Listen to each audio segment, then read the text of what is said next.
नामक स्थान पर पेशवा बाजीराव और निजाम के बेटे नासिर जंग का युद्ध हुआ, जिसमें संधि विराम के दौरान नासिर जंग ने खंडवा, खरगोन और हंडिया का कब्जा देना पेशवा बाजीराव को स्वीकार किया, जो कि नासिर जंग के अधीनस्थ था।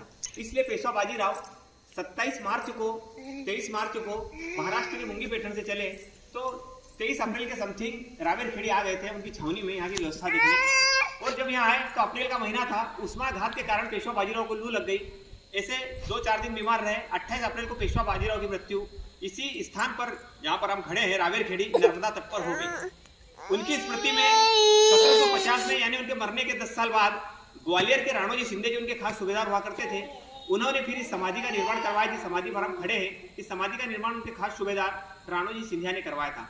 जब पेशवा बाजीराव के अंतिम दिनों में यहाँ पर पेशवा बाजीराव थे, उस समय उनके परिवार से रामचंद्र राव, बेटा जनार्दन राव, उनकी माता राधाबाई, पत्नी काशीबाई उपस्थित थे। साथ ही 1 लाख सैनिकों की उपस्थिति में पेशवा बाजीराव की इसी जगह वीर गति हो गई थी।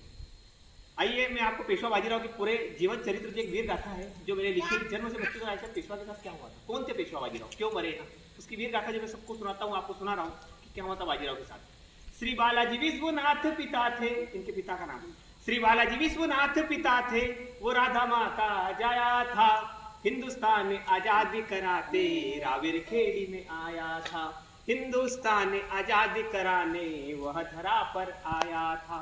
कटक से लेकर अटक प्रांत तक, कटक यानी उड़ीसा और अटक यानी आज का अफगान, कटक से लेकर अटक प्रांत तक जिसने भगवा लहराया था, मोहम्मद बंगस और निजाम को जिसने युद्ध हराया था, मोहम्मद बंगस और निजाम को जिसने युद्ध हराया था।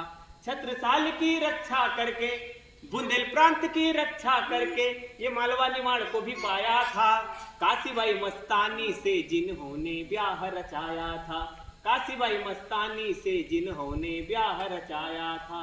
नाना साहेब शमशेर बहादुर को पुत्र रत्न में पाया था, दिल्ली के तख्त भी कांप उठे जब उसने धाक जमाया था, मुगलों के सिंहासन कांप उठे जब उसने धाक जमाया था।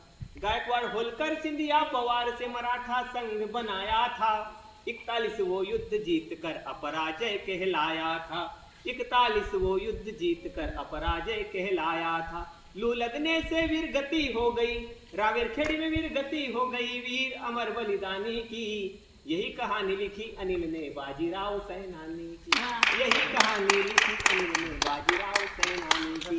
हर हर महादेव, नर्मदे हर जय।